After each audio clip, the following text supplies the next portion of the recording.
Welcome to Academic Vinragi. My name is Vinay. This is a revision series for history.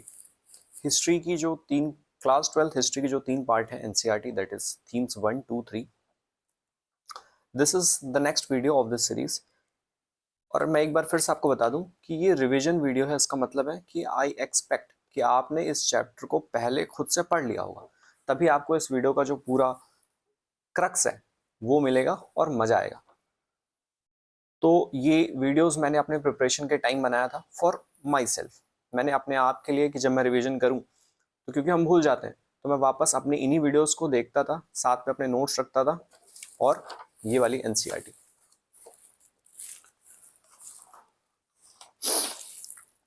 तो अगर कोई ऐसा नया नया देख रहा है और वो कह रहा है कि कुछ समझ नहीं आ रहा, तो उसका यही मतलब है कि अभी आपने चैप्टर पढ़ा नहीं है. तो this is the default video that you will get in front of each and every video of this series. This will be very helpful for the people who are preparing for UPSC exam, civil services, CAPF or CDS or any other examination. Or if you are a student of arts and you are currently in class 12th and you are studying history for your board examination, even then this will be very helpful for you. But since I have made this video from the point of view for the UPSC examination, so I have focused more on the terminologies and things which will appear in our examinations. हाँ, और इसके पिछला part अगर आपने नहीं देखा है तो you can visit the playlist जहाँ पे आपको पूरी लाइन से इस सीरीज की पूरी वीडियोस मिल जाएंगी. इस सीरीज का नाम है हाइपरसोनिक रिवीजन सीरीज, या शायद मैंने बदल दिया है तो इस सीरीज का नाम है my video notes for history revision, ऐसा कुछ होगा. तो अब आप देखिए अगला पार्ट और प्लेलिस्ट से आप एक्सेस कर सकते हैं पूरी list. Thank you, take care, bye. मतलब बाय नहीं, शुरू करते हैं video.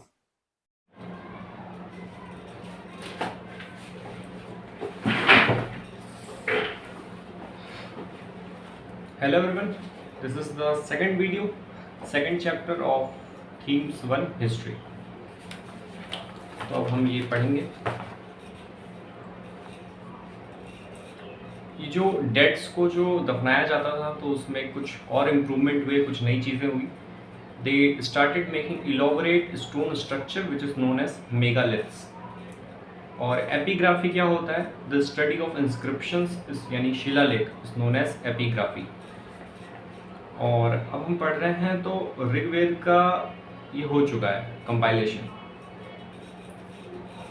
Now some scripts have been found and James Prinsep ने 1838 में ब्राह्मी और खारोष्टी स्क्रिप्ट को डेसिफर कर लिया 1838 में. और उसमें बहुत सारी जगह जिक्र था पियादासी का, या फिर कह सकते हैं पियादासी और देवनाम प्रिया, which was used for Ashoka. Ashoka word was not used. These two words were used in the inscriptions. और 6th century BC में 16 महाजनपद थे और कुछ किंग्स के द्वारा रूल होते थे और कुछ oligarchy. Oligarchy means when it is when a power was in a group of men, also called as राजाज. और ये जो गण था या संघ उसको बोल सकते हैं ओलिगार्कीज. वज्जी एक एग्जाम्पल है ओलिगार्की का, ये PYQ है. महावीर और बुद्धा ये भी इन्हीं किसी गण में बिलोंग करते थे. और जनपद means janapada, jan means people and janapada means जहाँ लोगों के पैर पड़े, या फिर the land where they all settles, who the jan और the clan, this is known as janapada. And the word janapada was used in both Prakrit and Sanskrit, Sanskrit और प्राकृत दोनों. अब हर एक जो महाजनपद था वो फोर्टिफाइड था. जो कैपिटल था, सबकी अपनी अपनी कैपिटल है, वो भी पूरी तरीके से फोर्टिफाइड था. और इसका अब हम मैप देख लेंगे. और जो पैलियोग्राफी होती है, palaeography means the style of writing. तभी तो हमें बेस्ट ऑफ एडेंट पता चला, क्योंकि जो राइट साइड में था वहाँ पे स्पेस ठीक ठाक सा था.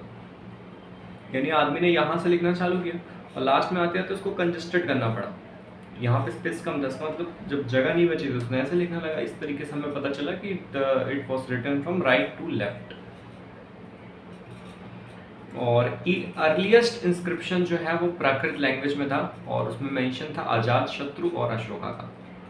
और 6th सेंचुरी ऑनवर्ड्स के बाद जो ब्राह्मण थे उन्होंने कंपोजिशन चालू किया एक संस्कृत टेक्स्ट का जिसको हम कहते हैं धर्म सूत्र। उसमें विच lead norms for rulers who were ideally expected to be Kshatri and also norms for other social categories as well. And rulers were advised to collect taxes and tribute from CTA, cultivators, traders and artisans. अब इन सब में the Magad was emerged as the most powerful between 6th to 4th century BC, and the best known ruler of the Magad was Bimbisara, Ajatashatru and Mahapadmananda. They are before the this Maurya, and the capital was Rajgah. Rajgah. It was Prakrit name of Rajgir, and later in 4th century the capital become from Rajgah to Patliputra. और पाटलिपुत्र का starting कैसे हुआ? पाटलीग्राम से हुआ था, वो हम आगे देखेंगे। और जो अशोका इंस्क्रिप्शन था वो ज़्यादातर प्राकृतिक लैंग्वेज में मिला और ब्राह्मी स्क्रिप्ट थी। ब्राह्मी और खारोष्टी किसने डिस्कवर किया? James Prinsep 1838। North west Afghanistan में अगर हम देखें तो अरामिक और ग्रीक स्क्रिप्ट मिले हैं और थोड़ा सा नॉर्थ वेस्ट में खारोष्टी भी मिली है, अरामिक एंड ग्रीक। और जो मेगास्थनीज था वो एक ग्रीक था और अम्बेसडर था चंद्रगुप्त मौर्य के कोर्ट में, शायद सेल्यूकस निकेटर का। और चाणक्य ही कौटिल्य है जिसने लिखा था अर्थशास्त्र। अब हम देखते हैं और इंस्क्रिप्शन किस पे लिखे जाते हैं तो स्टोन पे, मेटल पे, पॉटरी पे, कहीं भी लिख दिए जाते थे। और हार्ड सरफेस पे, स्टोन, मेटल, पॉटरी। और महाजनपद के एग्जाम्पल हैं जैसे कि वज्जी, मगध, कोशाला, कुरु, पंचाला, गंधारा और अवंती। और अब हम अगर वो देखें तो सबसे इधर है कंबोजा, उसके नीचे है गंधारा। और फिर इधर आ जाएंगे आप यूपी साइड में तो इधर आपको मिलेगा कुरु, पंचाल, कोशाला, काशी के थोड़ा नीचे वत्स। और अवंती मिलेगा इधर आपको, उज्जैन शायद कैपिटल है। इधर छेदी, मत्स्य, शुरासेना। इधर मिलेगा मल्ला, वज्जी, मगध, अंगा, वंगा। अंगा की कैपिटल चंपा है जो कि शायद ईस्ट है। सबसे ऊपर अगर कहें तो कंबोज, उसके नीचे कंधार। और सबसे नीचे कौन है? अश्माका।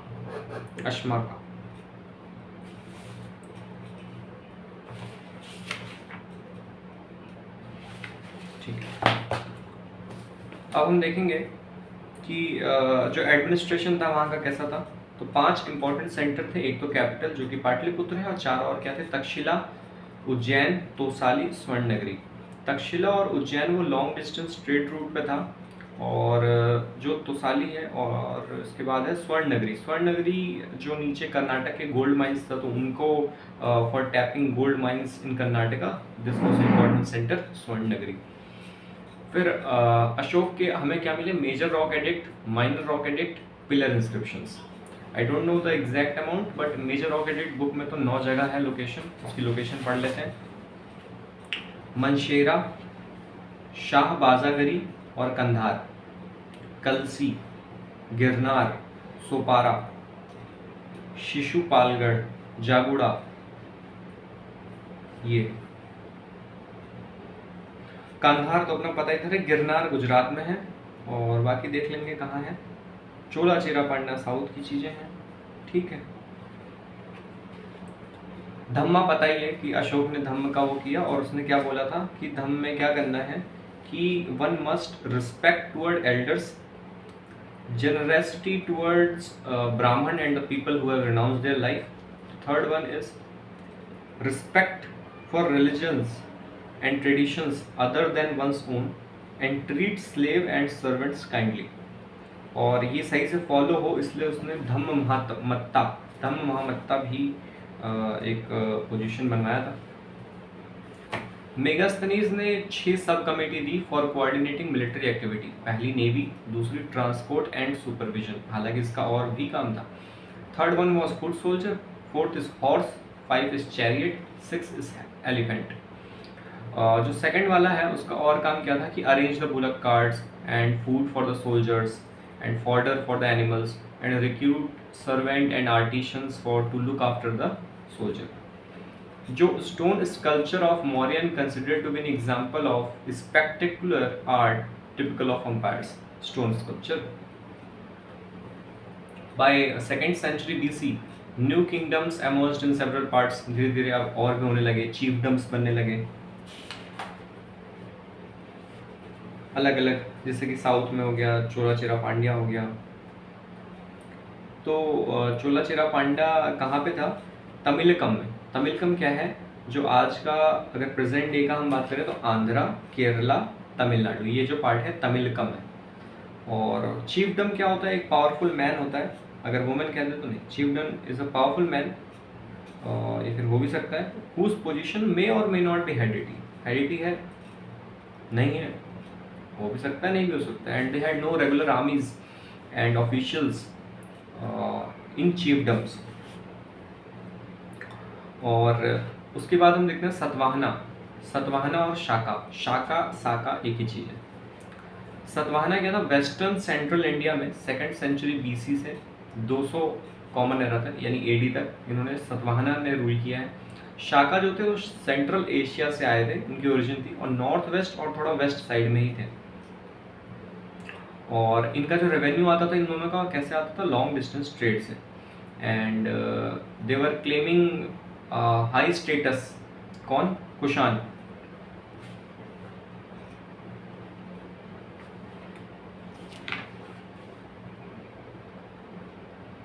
जो कुषाण थे वो हाई स्टेटस क्लेम करते थे। कैसे?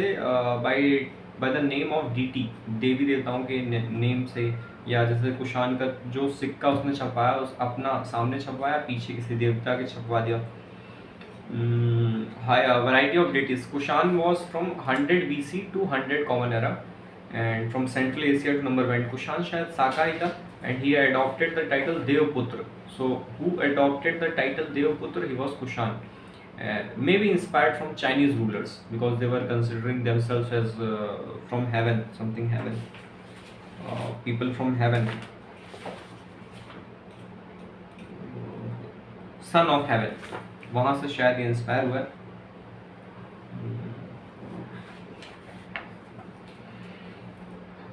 कोलेसल स्टैचू ऑफ कुषाण कहाँ कहाँ मिला? Found in shrine and math near Mathura and in Afghanistan also. Whose? Kushans. क्या? Colossal statue.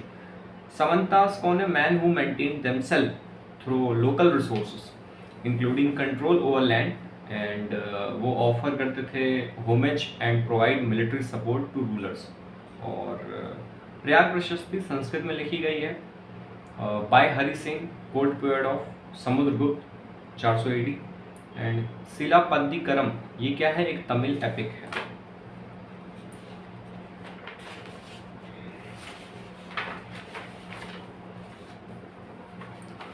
और अगर हमें जानना हो उनके राजा वाजा के बारे में तो कैसे जानेंगे हम? और कोई डॉक्यूमेंट तो है नहीं, तो कैंथोलॉजीज हैं, शॉर्ट कहानी वहानी, जातक की कथाएं। जातक की कथाएं was in Pali language, very important was Pali language. PYQ। Initially they were all in orals, पर बाद में उसको लिख भी लिया गया। गंडा तिंडू जातक was a story which described the plight of subject of a wicked king, evil king। वो छुप छुप के जाता है और फिर पता लगता है कि लोग तो बड़े परेशान हैं, बल्कि जंगल में भागे जा रहे हैं और टैक्स भी लगा ले रहे हैं खुद ही से वो जो ऑफिशियल्स हैं। अब पाली लैंग्वेज था to be noted in Jataka. And to increase the agriculture production there was a plough agriculture, हल। हल कहाँ किया? In the fertile alluvium soils. Ganga और कावेरी वैली जो है वहाँ प्लग हो गया, और जहाँ अपना वो है नॉर्थ ईस्ट या फिर सेंट्रल इंडिया, तो वहाँ पे हो चलता था फावड़ा। और ट्रांसप्लांटेशन, जो कि पैडी कल्टीवेशन के लिए जहाँ बहुत पानी है उसका साथ छिड़क दिया। Transplantation was used for the paddy cultivation where the water was plentiful. Sudarshan lake Gujarat में है, एक आर्टिफिशियल रिजर्वायर है। सबसे पहले किसने बनवाया उसे? एक लोकल गवर्नर था कोई मौर्य का, उसने बनवाया था। And it was first repaired by the Shaka ruler Rudra दमन। तो कुषाण का आई डोंट नो। और कनिष्क था वो जो 78 AD था। शाका रूलर रुद्रदमन ने बनवाया with his own, not using the taxes. Point two be noted. It can be frame, question can be frame from here. Rudradaman repaired the lake with his own resources, not using taxes. Who is Gahapati? Gahapati was the owner or master of head of a household who exercised control over the women, children, slave and workers who shared a common residence. And sometimes the term was used for market of a status for men belonging to the urban elite, including wealthy merchants, small peasants, large land holders, इनको भी कह सकते हैं गहपति, जो एक control रखता है अपने घर भर पे. और एज पर the Tamil literature, very important thing, Sangam text या फिर तमिल लिटरेचर के अकॉर्डिंग वेल्लार क्या है? Large land owners. Vellar large land है तो वेल्ले ही बैठेंगे. जो प्लगमैन है, प्लगमैन जो हल वल जोतते होंगे, तो उनका काम है उखाड़ना, तो उझावर, उखाड़ दो सब उझावर. और जो स्लेव्स हैं वो आदिमैन, आदिमैन स्लेव्स. मनुस्मृति जो है वो संस्कृत में कंपाइल्ड है between 200 BC to 200 common era. Harshacharita also in Sanskrit. अब जितना है संस्कृत आ चुका है. Is an autobiography of Harshavardhan the ruler of Kannauj by Bana Bhatta इन 780. प्रभावती गुप्ता जो कि बेटी है किसकी? चंद्रगुप्त II की. उसने किससे शादी किया? वाटक, वाटकाज इन डेक्कन, और उसके पास एक्सेस था लैंड का. अग्रहरा क्या है? Agrahara is a land given to Brahmanas and which is exempted from that land revenue and taxes. And उनके पास राइट था to collect these dues from the local people as well. Town on trade. अच्छा, पाटलिपुत्र जो है वो शुरुआत उसकी हुई थी पाटलीग्राम से. और अगर हम पाटलिपुत्र देखें तो वो रिवराइन रूट पे है, उज्जैन लैंड रूट पे है, पुहार एक कोस्टल है सी रूट पे एकदम इधर तमिलनाडु साइड. और मथुरा तो बताइए, Mathura was very bustling, very crowding centre for commercial, cultural and political. और बाकी तो पता ही है. सतवाहना डेक्कन है, उसके ऊपर वाटक था, इधर शाका था, ऊपर सबसे कुषाण था, और नीचे चोला, इधर चेरा, इधर पांड्या. और एक हमें वो मिला है, एक पॉटरी बाउल मिली है जिसकी बहुत ही ग्लॉसी फिनिश है, known as north black polished warfare. Votive inscription मतलब जो गिफ्ट रिकॉर्ड होते थे to gift made to religious institution. और एक इम्पॉर्टेंट है गिल्ड्स या श्रेणीज means organisation of craft producers and merchants जिन्होंने कुछ डोनेट किया हो रिलीजियस इंस्ट्रक्शन में. Malabathrum means cinnamon means दालचीनी. Topaz antimony was a mineral used as a colouring substance. Bead making industries कहाँ मिला? कोडुमनाल तमिलनाडु. जहाँ इधर गुहार है तो इधर सेंटर में थोड़ा सा कोडुमनाल है. पेरिप्लस मीनिंग सेलिंग अराउंड, घूमना, ग्रीक वर्ड.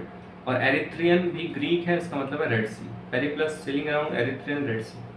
ट्रेड रूट देखिए लैंड हो सकता है, तो लैंड से कहाँ जाते थे हम? सेंट्रल एशिया और बियॉन्ड में जाते थे. सी से अरेबियन सी से नॉर्थ ईस्ट अफ्रीका और वेस्ट एशिया. और बे ऑफ बंगाल से south east Asia and China जाते थे. सक्सेसफुल मर्चेंट्स को और क्या बोलते थे?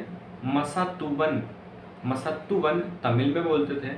और सेठीज या सत्तावाहस बोलते थे प्राकृत में. पेपर बहुत ही हाई डिमांड में था रोमन एम्पायर में, साथ के साथ टेक्सटाइल और मेडिसिनल प्लांट्स भी. जो पंचमार्क्ड कॉइन्स हैं, सिल्वर और कॉपर, ये were earliest to minted and used. And the first coin to have name and image of ruler, very important, name and image of ruler issued by Indo-Greek, northwest part of India. And the first gold coins, largest hoards of golds, was issued by Kushan, who was a Saka. Kushan was Saka, yes. Kanishk was not. Kanishk 78 AD calendar वाला है. And were similar to Roman Empire. इसके जो gold coin थे वो similar थे Roman Empire के और Parthian ruler of Iran से भी. ट्राइबल रिपब्लिक ने इशूड किया अपने copper coins Ayodhya of Punjab and Haryana. और जो मोस्ट स्पेक्टेकुलर गोल्ड कॉइन्स है वो किसने किया था? गुप्ताज ने किया था. पट्टी वेदिका एक टर्म है, उसको हमारे जो आर्कियोलॉजिस्ट लोगों ने उसने कहा उसको कि रिपोर्टर समझ सकते हैं, पट्टी वेदिका. टाइमलाइन देख लेते हैं. 321 BC accession of Chandragupta Maurya. 185 BC तक इसका काम खत्म हो गया. 200 BC से 100 BC तक इंडो ग्रीक आए नॉर्थ वेस्ट में. सतवाहना डेक्कन में, चोला चेरा पांड्या साउथ में। ये साथ में चल रहा है। 200 बीसी से 100 बीसी की बात है। फिर 100 बीसी से 200 एडी तक अब यहाँ पे आ गया शाका, जिन्होंने क्या किया था, गोल्ड कॉइन्स, याद है ना, कुशान वाला। उसके बाद आएंगे 320 एडी में गुप्ता रूलर। 500 एडी से 600 एडी तक राइज ऑफ चालुक्य, कर्नाटका में चालुक्य हो गए और पल्लव हो गए तमिलनाडु में। ठीक है, चोला चेरा पांड्या पहले की बात है, 200 बीसी से 100 बीसी। अब हम बात कर रहे हैं 500 एडी से 600 एडी, तो यहाँ चालुक्य हुआ कर्नाटका में और पल्लव हुआ तमिलनाडु में। 606 से 647 एडी हर्षवर्धन, और चाइनीज पिलग्रमेज जो था अपना जुआनजांग, इसी टाइम आया था। फाहियान शायद आया था चंद्रगुप्त II में शायद। 712 एडी अरब कन्वर्ट सिंध, और Asiatic society Bengal founded in 1784 by William Jones.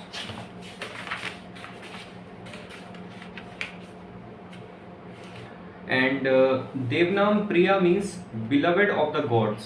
Devnam Priya, Devnam Priya, or Piyadasi means pleasant to behold.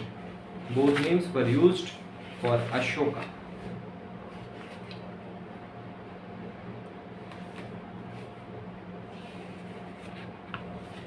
और इसमें कुछ किताबें ये भी देख लेते हैं। D.N. झा ने लिखा है अर्ली इंडिया, R. सोलोमोन ने लिखा है इंडियन एपिग्राफी, R.S. शर्मा ने लिखा है material culture and social formation in early India, D.S. सरकार ने लिखा है इंस्क्रिप्शन ऑफ अशोका, रोमिला थापड़, थापड़ थक गई डिक्लाइन हो गया, Ashoka and the decline of the Mauryas.